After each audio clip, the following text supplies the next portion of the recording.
en la manera de pensar.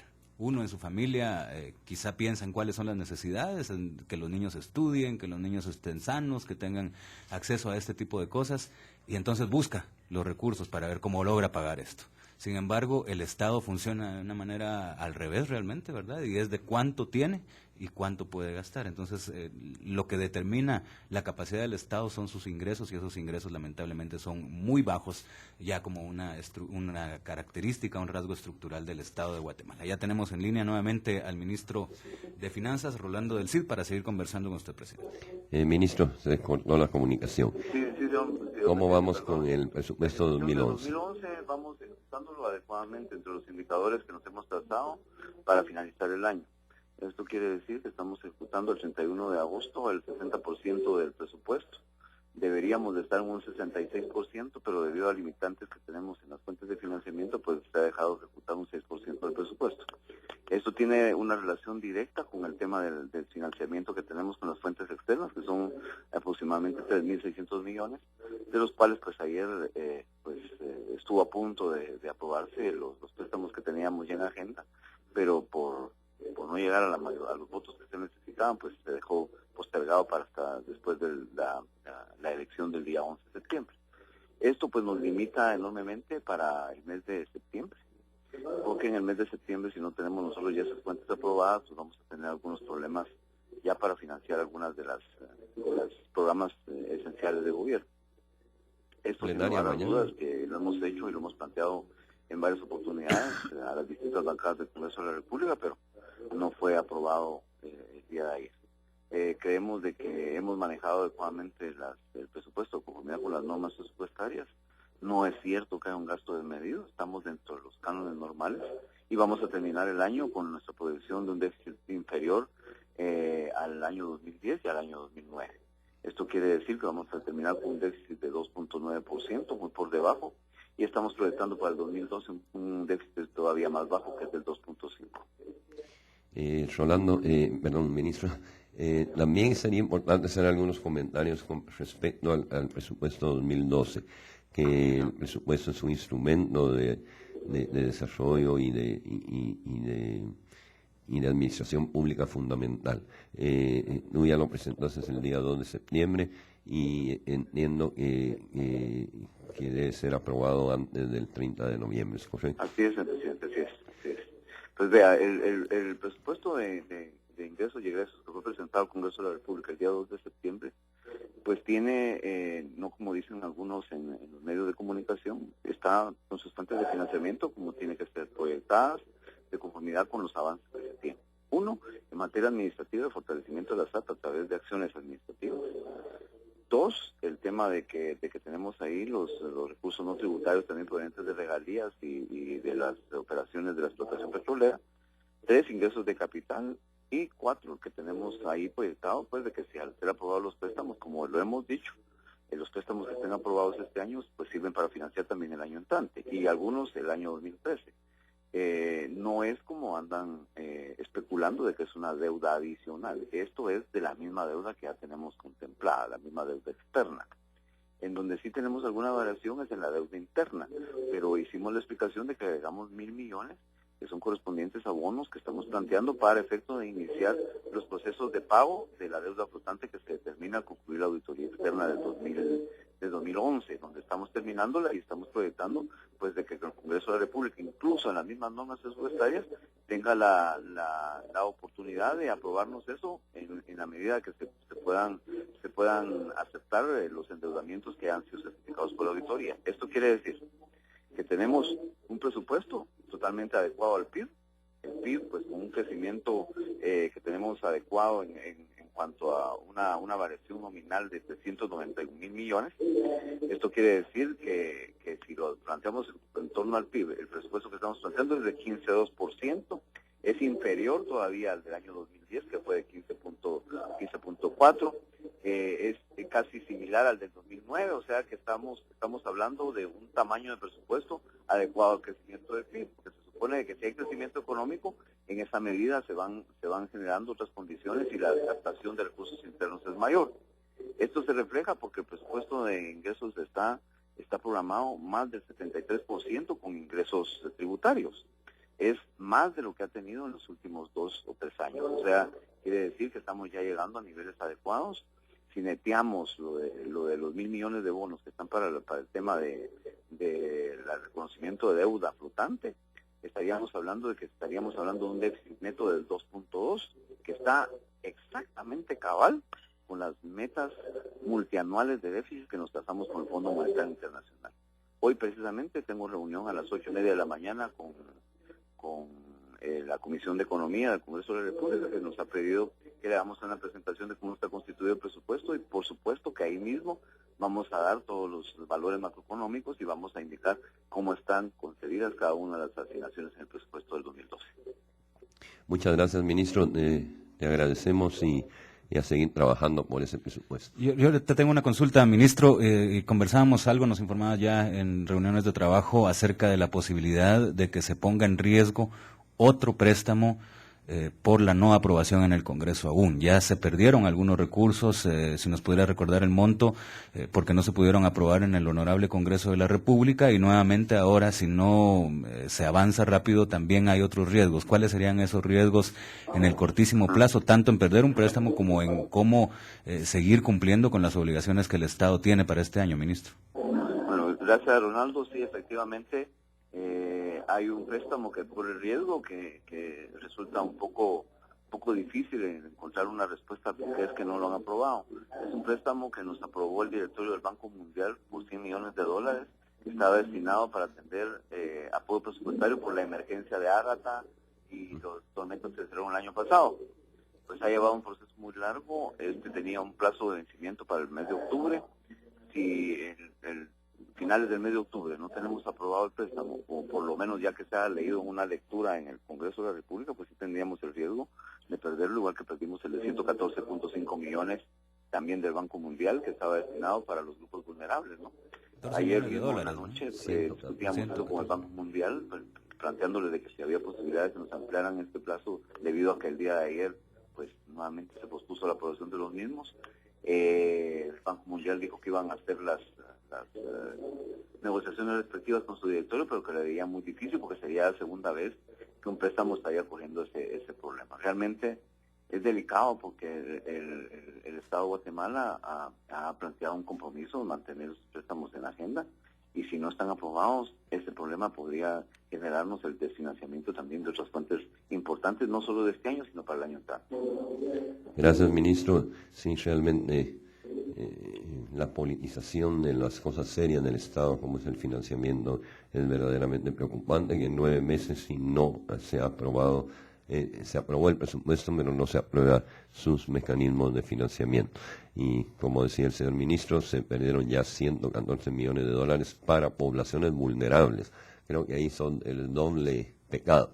Primero, perder un recurso financiero, pero sobre todo perder la oportunidad de atender a la población más vulnerable del país, que es la población que ha sido afectada por los fenómenos climáticos del año pasado en especial. Así que igual yo quisiera recordar algo que mencionaba el ministro de Comunicaciones y Obras Públicas, que también se tuvieron que distraer reubicar los fondos de Covial para atender las más de 200 emergencias que ha habido en este invierno, y eso y que se tomó la acertada decisión de no bachar, no recapear carreteras, pero mantenerlas abiertas, que era lo más importante en el momento, y esto debido a que no hay financiamiento por todos los atrasos en el Congreso, y si esa provisión no se hubiera hecho, esas 200 emergencias que ya tuvimos, y que el ministro narró más o menos algunas de ellas, no se hubieran tenido recursos para atenderla. Así que aquí hay una cuestión estructural, presidente, porque y los guatemaltecos deberíamos de tener elementos suficientes para comprender este tipo de cosas, porque al final de cuentas no es que el Ejecutivo quisiera que siempre estemos optando por la ruta de préstamos, de ninguna manera. Si para eso hemos venido planteando la necesidad de una reforma fiscal, de que haya impuestos, que los impuestos sean pagados por quienes más posibilidades tienen de pagarlos, y que de esa manera el Estado encuentre el financiamiento que se necesita necesita. Pero si no tiene ese financiamiento, hay que buscar cómo se paga lo que se tiene que pagar, que es la educación, que es la salud, que es la seguridad, que es la justicia, etcétera, y para eso se tiene que recurrir a préstamos. Tema sobre el cual también hay mucha tela que cortar, porque muy superficialmente se dice que este gobierno ha generado muchos préstamos, que no sé qué, pero hay que ver cuáles son las condiciones de estos préstamos comparadas con los préstamos que se empujaron o impulsaron en otras administraciones. Esa ya será una discusión más profunda, pero son en mejores condiciones, con mejores plazos y mejores tasas de interés que el endeudamiento que se hizo en otras administraciones. Sin embargo, el informe que dieron ayer en la reunión de gabinete, las tasas de endeudamiento, tanto externo como interno, son menores a las de las administraciones pasadas. Lo que pasa es que las pasadas nadie las criticaba, pero realmente lo que ha pasado, y eso lo advertimos desde en la presentación del informe anual el 14 de enero de este año. Lo que va a suceder el año entrante es que el presupuesto de 2012 se elaboró, como tú bien decías, con los ingresos posibles. Eso no quiere decir que sea el presupuesto que se necesita. Entonces, para el presupuesto del año entrante va a tener por lo menos 6 presiones particulares. La presión de la gratuidad de la educación, que yo no creo que haya gobernante que quiera volver a cobrarle a la población y ser inconstitucional. La gratuidad en salud, los servicios se han multiplicado de 800,000 consultas en los hospitales nacionales a casi 3 millones ya este año. Entonces va a haber presión por el sistema de educación, presión por el sistema de salud.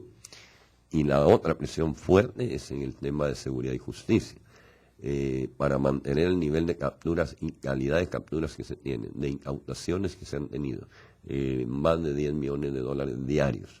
El próximo gobierno tiene que superar esos niveles, y eso significaría más investigadores, más policías, más elementos, más guardias de presidio.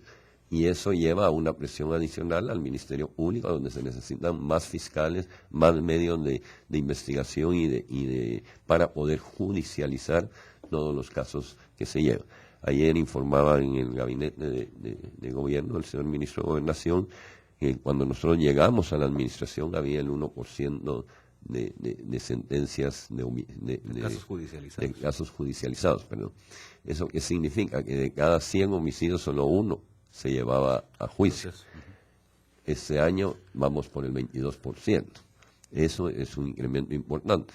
Entonces, la presión de salud, la presión de presupuesto de salud, la presión del presupuesto de educación, la presión del presupuesto de gobernación, la presión del Ministerio de la Defensa, se necesitan por lo menos 4,000 elementos más en el Ejército Nacional para poder terminar de recuperar el control territorial que se abandonó en el pasado. Entonces, y se necesita equipar la Fuerza Aérea, se necesita equipar la Naval, se necesita ponerle medios de transporte mejores a la tropa de infantería, y eso va a ser una presión permanente al próximo gobierno. Y ahí se va a sumar el organismo judicial, porque el avance en seguridad y justicia es un proceso, y eso va a ir generando presiones sobre el presupuesto. Y vuelvo en lo presentado en el 2012, en lo que se puede tener de dinero. Yo he oído ahí a varios candidatos hablar de reforma fiscal, otros dicen que no, etcétera. Pero definitivamente el gran reto para el próximo gobierno va a ser cómo va a financiar los avances de salud, educación, seguridad y justicia, que de hecho lo están reconociendo en todas las tarimas. Eso es la gran presión que va a tener sobre el presupuesto el próximo gobernante. Así que le agradecemos al ministro de Finanzas sus comentarios y no sé si hay mensajes. Tenemos un montón de mensajes, presidente. Juan dice, buenos días, ¿cómo van los trabajos de avances del Tribunal Supremo Electoral en materia de logística de las votaciones? Ana María dice, señor presidente, la transición de gobierno incluye la fiscalización de los ministerios y secretarías del gobierno para tener claridad en lo que se hizo en su gobierno, en que lo que se hizo en su gobierno fue transparente y sin nada que esconder. Oscar dice, ¿considera que el nuevo gobierno continuará con los proyectos que se iniciaron en su gestión y que beneficiarán al país? ¿O por el contrario, llevan su propia agenda? Esto limitaría el avance de muchos programas, dice Silvia. Señala, los niños también votarán, señor presidente, es importante fomentar el civismo en los futuros ciudadanos guatemaltecos. Mario dice, señor presidente, entonces se puede decir que se garantizará que el domingo no habrá inconvenientes para llevar a cabo las elecciones. Importante que la seguridad esté alerta para ese día. Daniel, mientras tanto, dice, buenos días, presidente, las lluvias en el occidente aún se mantienen, en las últimas horas ha habido derrumbes, esperamos que el domingo no llueva y la gente pueda ir a votar por la mañana. Minor, presidente, usted que vivió en su campaña el tema de las campañas negras, hay que hacer un llamado a los candidatos para que se comporten responsablemente y respeten el pacto de no agresión que en su momento firmaron. Hay que madurar en la política. Isaías, la carretera de la B4 hasta la B14 está hecha a pedazos. ¿Será que se arreglará antes de las elecciones? Gracias. Tal vez necesitamos más señas de dónde está la carretera. En la máquina, ¿no? Tiene que ser en la máquina. Manuel dice, las elecciones deben ser una fiesta cívica, considerando que estamos en el mes de septiembre, esperamos tener unas buenas elecciones sin violencia ni conflictos entre los distintos partidos políticos. Mire, aquí está un tema de lo que decía Karina. ¿Por qué su gobierno le apostó más a subir la deuda? ¿No existían otros mecanismos para recaudar recursos? Además, ¿qué pasó con el impulso de la reforma fiscal cuando se mantuvo buenas relaciones después de saberse que usted no tuvo nada que ver con la infamia de Rosenberg? Gracias, buenos días. Bueno, híjole. Sí, la logística, entendemos que la logística del Tribunal Supremo Electoral está en un calendario adecuado. La ejecución o la realización de las elecciones es la responsabilidad del Tribunal Supremo Electoral o el apoyo de las otras entidades del Estado, incluyendo el Ejecutivo. Definitivamente la intención de una transición lleva la obligada fiscalización de lo actuado, por eso hablábamos de transparencia, documentado y ordenado. En cuanto a mantener o no mantener los programas del nuevo gobierno, el nuevo gobernante tomará las decisiones que él crea convenientes. Para eso se va a votar por el futuro presidente. Entendemos por lo que hemos visto en la prensa y en los discursos y las tarimas, que por lo menos los programas sociales todos los están apoyando. Y creo que a veces fue la gran innovación del gobierno. Es totalmente falso que estemos endeudando al país más allá. Se ha hecho lo que ha convenido, los indicadores, los porcentajes de endeudamiento respecto al PIB, etcétera, están dentro de los márgenes normales. Lo que sí es cierto es que este gobierno se atrevió a invertir las prioridades nacionales y se puso al ser humano en el centro, y por eso se privilegió la salud, por eso se privilegió la educación, se rescató la gratuidad en ambos temas, y creo que eso sí es un cambio de fondo y es un legado que deja mi administración. Definitivamente la votación de niños es un ejercicio cívico que invitamos a todos los niños y niñas, a los padres de familia, a incentivar ese espíritu cívico. Mario hablaba y Daniel sobre el occidente. Definitivamente el invierno está, todavía tenemos el invierno. Estamos, el ministro de Infraestructura ya informó de que se está trabajando, se tiene más de 400 compañías privadas que hacen trabajos para el ministerio, que están en alerta este fin de semana para que no vaya a haber ninguna interrupción de las vías de comunicación. Me uno a los comentarios de Minor. Las campañas negras son realmente un insulto a la democracia y a libre a la democracia fundamentalmente. Lamentablemente hay politiqueros que se basan en campañas negras y que definitivamente son pésimos líderes que no pueden hacer valer sus palabras de otra manera. Vamos a revisar lo de la B4, la B14. Entiendo que eso debe ser ahí en Escuintla o Retaluleu, ¿no? Debe ser la máquina, entendería. Manuel, también definitivamente hagamos este proceso electoral una verdadera fiesta cívica. Y Karina, pues ya explicábamos de que no hemos subido la deuda a niveles técnicamente peligrosos de ninguna manera, ni cerca del peligro. Simple y sencillamente nuestros intentos de reformas fiscales pues no fueron oídos, y esto pues será una estafeta que habrá que pasarle al nuevo gobierno.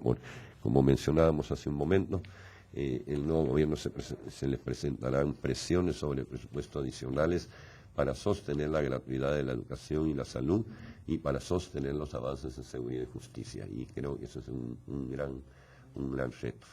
Yo quisiera cerrar el programa con un mensaje de civismo, invitar a todos los guatemaltecos y guatemaltecas a ir a votar por los candidatos que cada uno escoja para su alcalde, para sus diputados y el vicepresidente y presidente. Hagámoslo con civismo, tratemos de ir lo más temprano posible para evitar que las lluvias pudieran afectarnos, e invitar a todo el mundo a hacer una verdadera fiesta cívica este domingo 11 en la realización de las elecciones generales de nuestra querida Guatemala. Mañana también es día de fiesta importante. Mañana es el Día Mundial de la Alfabetización, y hay que decirlo, presidente, en esta administración 32 municipios quedarán declarados libres de analfabetismo gracias al esfuerzo de CONALFA y del pueblo cubano, que a través de sus autoridades ha apoyado a través del sistema Yo Sí Puedo, pero son 32. Esto nunca en la historia de Guatemala había sucedido, 32 municipios libres de analfabetismo, y mañana es el Día Mundial de la Alfabetización. La tasa bajó. Cuando usted llegó, presidente, teníamos una tasa de analfabetismo de casi el 24%. Y hoy por hoy tenemos una tasa del 17%, y esperando que logre bajar aunque sea unas décimas antes de que termine esta administración. Así es, la lucha contra el analfabetismo es fundamental, es como abrirle los ojos al desarrollo a los ciudadanos y ciudadanas. Efectivamente, el Yo Sí Puedo es una metodología bien eficiente, bien práctica, y sobre todo que genera resultados reales. Así que nos despedimos en este despacho presidencial desde la TGW, La Voz de Guatemala, insistiendo en que vayamos todos con alegría, con fervor cívico, a votar este domingo por los candidatos que cada uno y cada una escojan. Que tengamos una feliz semana, y estaremos de nuevo con ustedes el próximo miércoles.